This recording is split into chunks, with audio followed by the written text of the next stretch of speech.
Stop, pause, fast forward, rewind. 4 words whose meaning changed completely with the popularization of cassette tapes.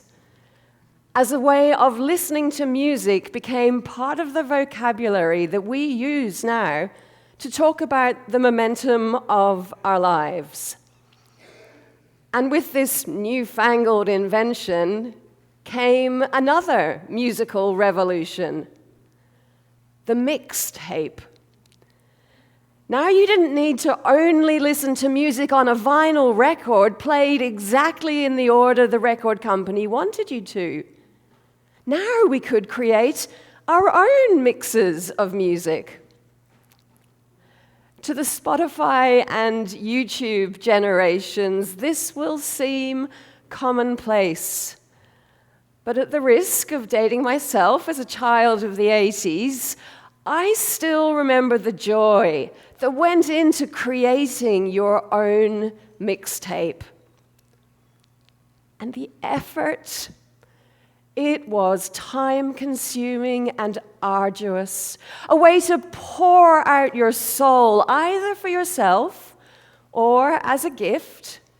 After all, nothing could express unrequited or fledgling love like 60 minutes of carefully curated musical poetry. The mixtape was the ultimate expression of attraction. Because music moves us in a way that words cannot. Because music is a gift from God, a beautiful mystery that speaks to us, reaches deep inside our hardened or burdened hearts to touch us and bring us peace. And the psalmists embraced this gift, as we can read in Psalm 95. Come, let us sing for joy to the Lord. Let us shout aloud to the rock of our salvation. The miracle of music is this. God created the physical universe and the human ear and mind to make music possible. He didn't have to. Music isn't required for us to live day to day, but God wanted us to be able to enjoy music. Indeed, one of the reasons we can see music as a gift from God is its ability to connect with us, to comfort us, and to sustain us in hard times. We find this again, over and again, in the book of Psalms with the scope of emotion it encompasses. In Psalms, you can find music for grief and sorrow, music for times of fear and doubt, music that will give comfort and reassurance or courage and peace. There is even music for rage, where the psalmist calls for God's anger towards their enemies. One such psalm you're probably familiar with is Psalm 137. It's a poignant recounting of the period of exile for the people of Israel during the Babylonian captivity. By the rivers of Babylon, there we sat down, and there we wept when we remembered Zion. On the willows there we hung up our harps. The depth of the suffering of the people is reflected in the abandoning of their instruments. The very worst had happened, and at first there could be no music. But ironically, this moment was preserved in a psalm. And so we know that to survive, there could be only music. The history of humankind also speaks to the power of music to sustain us in hard times. We need only look at the legacy of deeply moving, deeply sustaining African American spirituals that we have as a result of slavery to see that music can sustain us when the worst has happened. A poem by the German writer Bertolt Brecht asks, "In the dark times, will there also be singing?" And the answer comes, yes, there also will be singing about the dark times. Music can bring hope in a deeply personal way. A Methodist minister in Michigan remembers a doctor at his church who struggled profoundly with the idea of a personal God who was real in people's lives. Instead, he found his peace in music, and especially Bach. But his life spiraled badly. His wife left him. He started drinking heavily, and one day there was no peace in his music. He was out driving. His despair overwhelmed him. He pounded his steering wheel and cried out, "God, if you're really there, you're going to have to say something. And you know the kind of man I am. No messing around now. No silly signs. You're going to have to speak my language." And then the radio station he had on started to play Bach's Jesu, Joy of Man's Desiring. The doctor sobbed and laughed at the same time as what he felt was a ludicrous, ironic, forgiving and life-giving word to him. There was no escaping the meaning.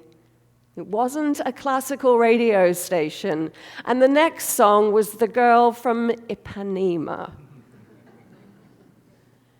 And there was no escaping God's love or God's grace, both wider than we can understand. No wonder then Paul encourages the community at Colossae, "Let the word of Christ dwell in you richly, and with gratitude in your hearts, sing psalms, hymns, and spiritual songs to God." Music is a gift for us to celebrate God's goodness. Music can evoke for us the peace of Christ. And above all, music can remind us of God's love and give us hope. There is a powerful, much overlooked verse in the Passion narrative that shows the place and the power of music to sustain us and bring hope. The Last Supper has concluded. Jesus is preparing for his arrest. He and the disciples are about to go to the Garden of Gethsemane. But there is a brief interlude. We read, "When they had sung the hymn, they went out to the Mount of Olives."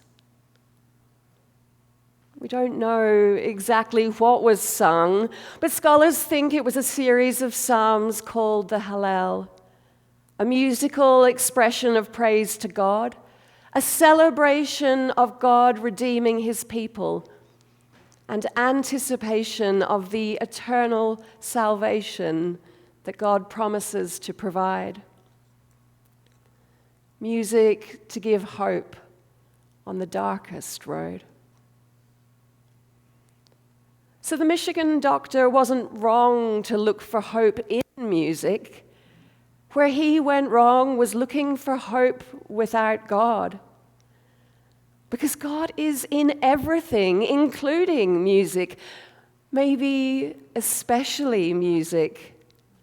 Because there is a sense in which music completes us. It doesn't just express our thoughts and feelings, it creates them. It doesn't just express our relationship with God, it can create that too.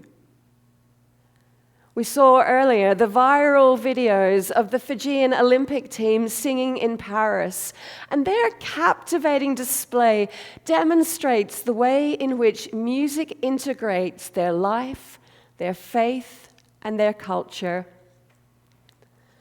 The Fijian hymn-singing tradition emerged from the Methodist songs brought by 19th century missions that were then blended with pre-existing indigenous music. As God's love took root in their community, the Fijian people found a way through the music to internalize the new Christian worship and integrate it into their lives, creating their relationship with God. The original hymns became almost unrecognizable as Fijian Christians took charge of the music and reshaped the rhythms and harmonies. And the result is a distinctly Fijian experience, emphasizing the singing style and cultural practices of the region. As Tui Nuku Smith, a Fijian Methodist minister, explains, singing is an expression of harmony with God, with the community, and with nature itself. When the athletes sing, they sing because it involves their whole life, their whole community, their whole being. And the power of their music to bring love and hope can be seen in some of the comments made online about the videos. One reads, "What's crazy is you don't even have to know the language, but you can tell when God is being praised." And another, "That feeling it brings up, a sense of human connection, appreciation, and belonging. Many different humans coming together meaningfully as humans. One voice, one song, one family." And so we celebrate music as a gift from God, given to us that we have a way to express our deepest longings and greatest joys, whether that be in a mixtape or a symphony, a favorite hymn or a soaring anthem. As Paul taught, music is a gift from God that we are called to use with gratitude. So we can embrace our calling as a people asked to make music. As the hymn writer Carolyn Winfrey Gillette writes, "All the music sung and played here is a gift, O God, from you. For as long as we have prayed here, we've been blessed by music too. Bless the talents we are bringing, for we offer you our best. If our gifts are not in singing, may our joyful noise be blessed. If our world is ever silent, may we sign to you above. Touched by grace, may each one present offer back your song of love." So we have music to sustain us, and music to give us hope, music for lament and music for joy. But above all, in music we find and affirm God's love for us. We have music to build and nurture and strengthen our relationship with God, our God, who created us and loves us unconditionally. Ultimately, we have music to bring us closer to God, to remind us that God loves us. Praise be to God.